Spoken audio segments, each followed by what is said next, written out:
My name is Lily, and I work as an editor at a big publishing company in the city. I'm just an ordinary girl who likes to keep things simple. Life has always been busy for me, trying to meet deadlines while also finding some time for myself. Maybe that's why I never really got into dating. I usually enjoyed spending time alone, whether it was with a good book or taking a quiet walk in the park near my apartment. But everything changed on one sunny Sunday that seemed like any other. I was deep into a podcast, walking along without a care in the world. The park was full of people, kids running around, and pets playing. I must have lost track of where I was walking because the next thing I knew, a guy on a bicycle almost ran into me. "Watch out," he shouted, swerving at the last second. His voice was sharp, and I could tell he was annoyed. "I'm so sorry," I said quickly, taking out one of my earbuds. I hadn't realized I had wandered onto the bike path. He stopped his bike and turned around, now looking more amused than angry. "You've got to watch where you're going. This path can be a jungle sometimes." "Yeah, my bad. Totally my fault," I admitted, feeling a bit embarrassed. I brushed a stray strand of hair from my face and gave him a shy smile. He laughed, and just like that, the tension was gone. "I'm Jerry," he said, extending his hand. "Lily," I replied, shaking his hand. His handshake was firm and confident. "So, Lily, are you always this distracted, or is it just my charming presence?" he said with a playful grin that made me laugh. "Just a long week at work. My brain is already on weekend mode," I said. "Fair enough. I was just about to grab a coffee at that cafe over there." He pointed to a small place at the edge of the park. "Care to join me? You know, as a peace offering for almost running me over." I thought about it for a moment. He seemed nice, and honestly, I was curious. "Sure, I could use a coffee. Why not? It might even make for a good story," I said as we walked to the cafe. Jerry was easy to talk to. He told me about his job at a car sales company and how he liked to spend his weekends biking or hanging out with friends. He wasn't from the city. He moved here because he thought it offered more opportunities. "You know, big city dreams and all that," he said with a smirk. I shared a bit about my job too, explaining how I loved books and turned that passion into a career. "It's better than being stuck in a cubicle doing something you hate," I added. We reached the cafe and ordered our coffees. While we waited, I realized how comfortable I felt around him. It was strange because I'm usually a bit reserved around new people, but with Jerry, the conversation just flowed. After meeting Jerry, we started hanging out more. He was funny and easygoing, but it wasn't long before I started noticing little things that bothered me. At first, it was nothing major, just small comments here and there that made me raise an eyebrow. One Sunday, we decided to go out for dinner, and somehow the topic of careers and family came up. We were just chatting about work and life, nothing serious, or so I thought. "So how's the book world treating you?"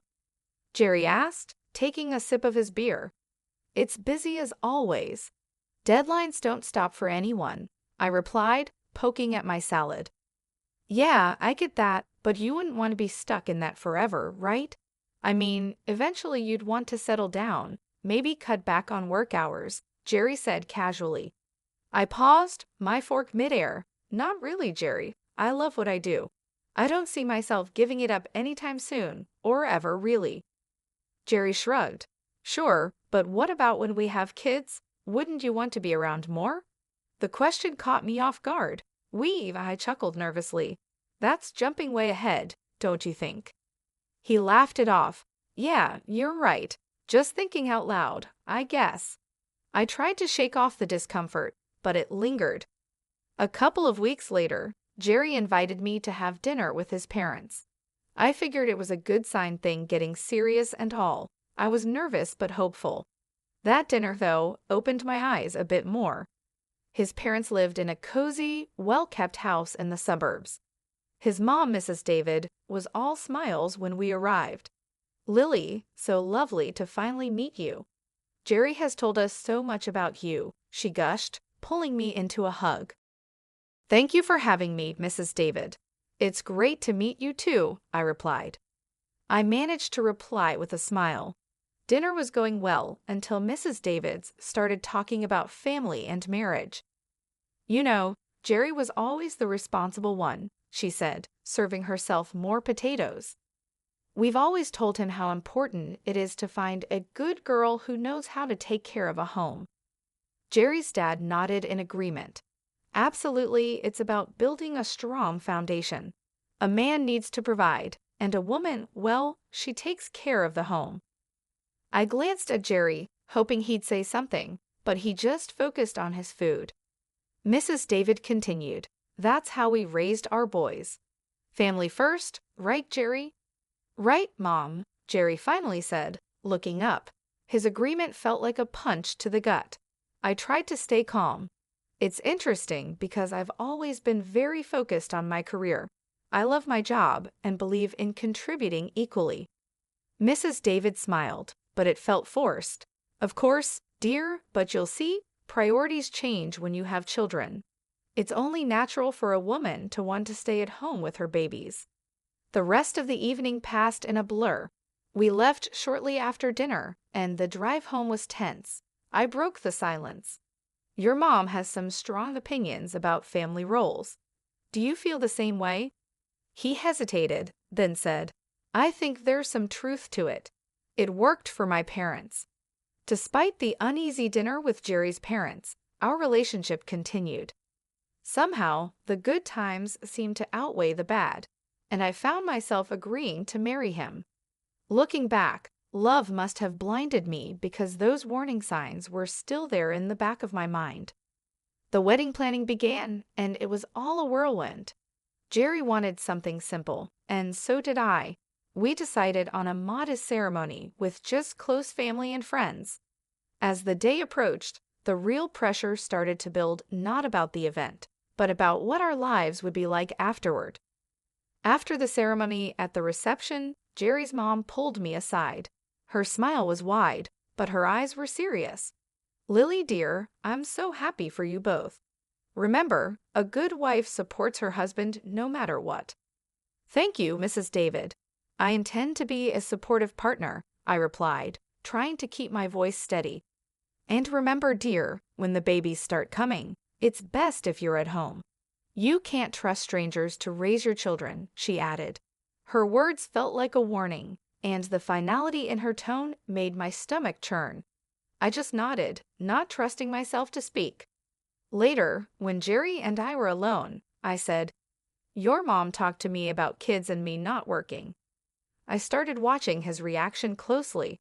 "Yeah, she's just looking out for the future. She means well, Lily, you know how moms are." Jerry brushed it off, taking a sip of his champagne. "But you know I'm not planning to quit my job, right? Even when we have kids," I said, needing him to understand.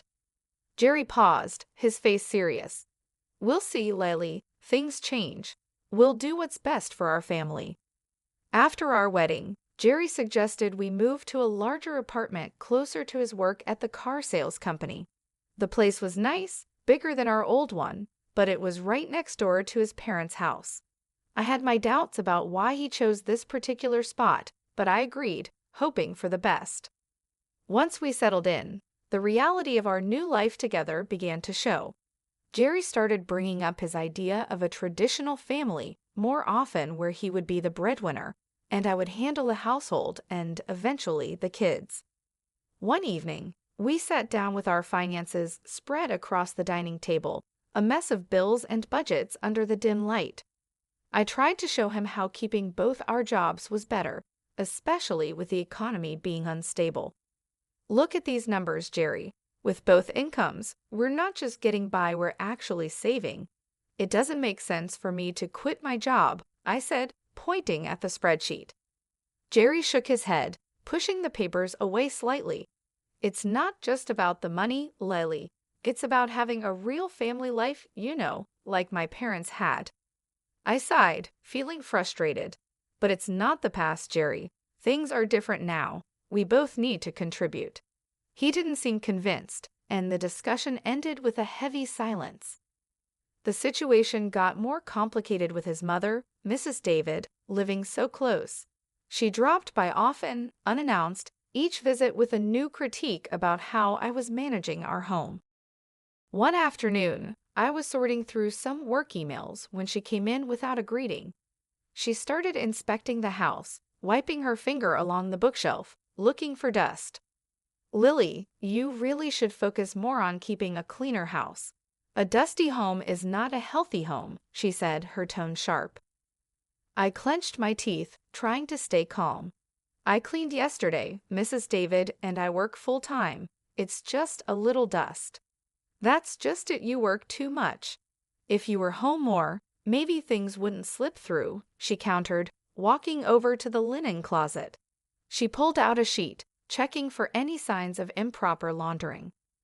I followed her, my hands clenched into fists at my sides, trying to keep my cool. "I manage my time just fine, Mrs. David. Jerry and I are both happy with how things are," I said. She shook her head and moved to the kitchen to check the contents of our fridge. "A woman's place is taking care of her home and husband. All these modern ideas about women needing careers are nonsense." Every comment stung, and I felt my defenses rising. "Maybe that worked for you, but I'm not you. I'm not going to quit my job and become someone I'm not." When Jerry came home that evening, I tried to explain how suffocating his mother's visits were becoming. He listened, but his response chilled me. "Mom's just trying to help Lily. She has a lot of experience running a home." "But it's our home, not hers. I need you to stand up for me, for us," I pleaded. Jerry looked torn but finally said, "She's my mom, Lily. She means well. We should at least consider her advice." The argument that night was long and painful. We went to bed angry, the first of many silent nights. As the days turned into weeks, I felt more like an outsider in my own home, constantly judged and found wanting. The pressure to conform to an outdated idea of a wife was relentless, and my resolve to maintain my independence was tested every day. As the months passed, Jerry's complaints about me not doing enough at home started to increase. He would come home from work, look around with a scowl, and comment on the dusty shelves or the dinner that was either too bland or overcooked because I had rushed it after a long day at the publishing house. His favorite phrase became, "If you can't manage both, maybe you shouldn't be working." One evening, after a particularly harsh critique of some slightly undercooked pasta, Jerry let it drop. "Lily, I'm serious. If you can't meet me halfway and take care of the house properly, maybe we should rethink this whole arrangement," he said, implying that a divorce was on the table. I loved Jerry despite everything, and I didn't want our marriage to fail over this, so I made a decision that pained me deeply. The next day, I talked to my boss, Olivia, about quitting my job to become a full-time housewife. Olivia was shocked and tried to persuade me otherwise. "Lily, you're one of our best. Are you sure about this?" she asked, concern clear on her face. "I don't see any other way, Olivia. I have to try to make things work at home," I replied. I admitted feeling defeated. Olivia, always trying to find a solution, suggested a compromise. "What if you could work from home and manage your projects remotely? It's becoming more common now, and you wouldn't have to quit." The idea felt like a lifeline. I agreed to the arrangement but decided not to tell Jerry. Instead, I told him I had resigned. He was overjoyed, thinking I had chosen our home life over my career. So I started my new life as a housewife, seeing Jerry off to work each morning and greeting him when he came home. But as soon as he left, I would power up my laptop and dive into my editing work. It was a strange double life, but it worked. The money I earned from my remote job, I secretly saved in a separate bank account, just in case. However, living on just Jerry's salary was tougher than we thought. Despite my best efforts to save money, 5 months later, we were struggling financially. I tried to bring up the topic gently. "Jerry, I think it might be necessary for me to go back to work. We're running through our savings too fast." Jerry's reaction was swift and angry. "That's because you're spending too much.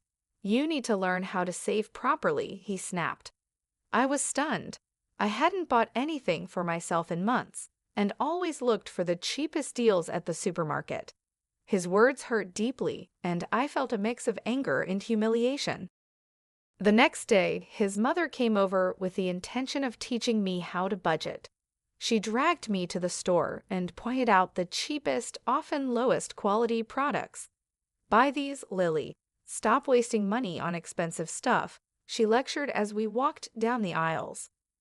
Back home, she showed me how to dilute dish soap to make it last longer. You use too much. You need to make do with less, she instructed in a patronizing tone. She even started checking my receipts, scolding me for any purchase she deemed unnecessary. Why are you buying this? Just stick to basics, she would say, shaking her head in disapproval. Living like this was unbearable. Every day felt more suffocating than the last. I was losing my sense of self to their imposed austerity, living under constant scrutiny. The situation was becoming impossible to bear. I felt trapped in a life of pretend submission, with every part of me screaming for escape. But for now, I held on, biding my time and planning my next steps carefully. It all reached a boiling point one drizzly Friday evening. I was on the phone in the living room, pouring my heart out to my mom. I just don't know how much more I can take, Mom. His mother is always here, teaching me how to stretch every dollar until it screams. I get it. We need to save, but this is too much. Mom's voice was full of concern and anger. Lily, that's not normal. You need to talk to Jerry about setting boundaries. It's your home too, not just his or his mother's playground. I nodded, feeling a bit stronger with my mom's support, but just as I was starting to feel better, Jerry stormed in from the other room, his face red with anger. He must have heard me complaining. He snatched the phone right out of my hand. A wife shouldn't be complaining about her husband and mother-in-law like some street gossip. He snapped into the phone before hanging up. I was shocked, my hand shaking slightly. Jerry, you can't just grab my phone and talk to my mom like that. Oh, I can't? Maybe if you had some respect for us, I wouldn't have to, he retorted, his voice rising. I could see the veins in his neck bulging. Jerry, listen to yourself. Can't you see this isn't healthy? I pleaded, hoping to reach some part of him that remembered what love felt like, but he was beyond reason. Healthy? My mom was right. I should never have married you, he spat out, his words cutting deeper than I expected. That's enough, Jerry. I'm your wife, not some puppet you and your mom can control, I shot back, my anger flaring. Then act like it, or leave, he shouted, his face inches from mine. I stared at him, disbelief and sadness warring inside me. You want me to leave at 6 a.m. It's dark and pouring rain outside. If you don't like how things are, then yes, get out, he replied coldly, his eyes unyielding. I knew then that nothing I could say would change his mind or the situation. Shaking, I grabbed a few essentials, my laptop, some clothes, and my phone. When I reached for my purse, Jerry was quicker, snatching it away. You think you're leaving with this? I earned this money, not you. Fine, keep it, I said, my voice hollow. I couldn't believe this was happening. I called a taxi and waited by the door, my heart pounding. The taxi pulled up, and I stepped out into the cold night air, drenched by the rain. As I climbed into the car, a strange calm settled over me. I was doing this. I was leaving. Later at the hotel, as I lay in the unfamiliar bed, I felt a mix of emotions. I felt a wave of relief amidst all the chaos. Despite everything, I hadn't quit my job, and my secret savings account, which Jerry didn't know about, was now my lifeline. As dawn broke, I got up, the weight of my decision heavy on my mind. Today was the day I would take control back. I had an appointment with a lawyer to talk about filing for divorce. It felt surreal, like I was living someone else's life. The lawyer's office was a simple, unremarkable place, tucked between a row of old brick buildings. Inside, Mr. Richard, my lawyer, was a straightforward man who didn't waste any time. Let's get down to business, he said as soon as I sat down. "You're here to file for divorce, correct?" "Yes," I confirmed, my voice steadier than I expected. "I can't go back to the way things were." Mr. Richard nodded seriously. "All right. I'll need all the details, any joint accounts, property, anything that needs untangling." We spent the next hour going over everything. He explained the legal process, what I could expect, and what my rights were. He was thorough, making sure I understood each step before preparing the necessary documents. "You'll need to serve these to your husband," he instructed as he handed me the envelope, sealed with a stamp that felt like the seal on my old life.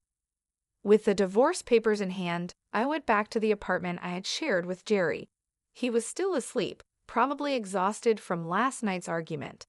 The apartment felt different as I packed my things. Each item I put away marked the end of another shared chapter. By the time I finished packing, Jerry was waking up. He wandered into the kitchen, bleary-eyed and clearly confused to see my bags piled by the door. "What's going on?" he mumbled, scratching his head. I didn't have much to say, just actions to take. Instead of answering, I handed him the envelope. "These are for you," I said, my voice calm despite the emotions swirling inside. Jerry tore open the envelope, a frown forming as he read the contents. "Divorce?" he laughed, disbelief in his tone. "You think you can just walk out and everything will be all right?" He looked up from the papers, his eyes cold.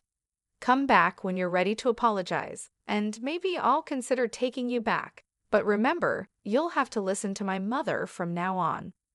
The absurdity of his words almost made me laugh, but I held it back. "I'm not coming back, Jerry. We're done." As I walked out of that apartment, the air felt different, crisper, almost hopeful. I went straight to the new place I had rented just days before. It was small, but it was mine, a space where I could start fresh. Every step I took felt heavy, but it also felt right. A few weeks after moving in, I was back at the office, fully diving into the whirlwind of publishing deadlines and meetings with authors. Being around my colleagues again and feeling the familiar rush of an approaching deadline reignited a spark in me that I thought I had lost. Days at the office blended into weeks, and before I knew it, I was back in my groove, managing manuscripts and deadlines with a new sense of purpose. The challenges I had faced in my personal life had given me a fresh perspective, and it felt really good to be back. The familiar world of texts and typos was more comforting than I had imagined. During this time, I reconnected with old friends, people who knew me long before Jerry. We met for drinks after work and shared meals on weekends. Slowly, I started to feel more like myself than I had in years. The laughter and lighthearted teasing grounded me, and in their company, I rediscovered parts of myself I had forgotten. A few months into this new phase, I received an unexpected call from Jerry. His voice was awkward and tinged with desperation. "Hey, I got laid off.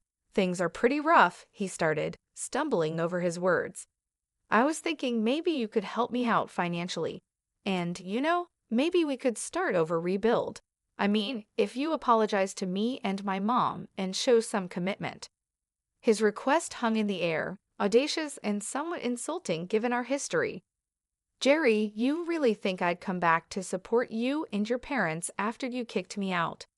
You're out of a job now, and suddenly all your high and mighty principles are gone." There was a pause. "So that's a no?" he asked, sounding smaller and deflated. "Jerry, I'm doing really well. And honestly, I'm enjoying my freedom too much to give it up again. I hope you find your way, but it won't be with me." My words were firm, sealing the end of our relationship. After hanging up, I felt a surge of empowerment. Jerry's call, though ridiculous, had reaffirmed something important for me. I was truly free now, and no offer or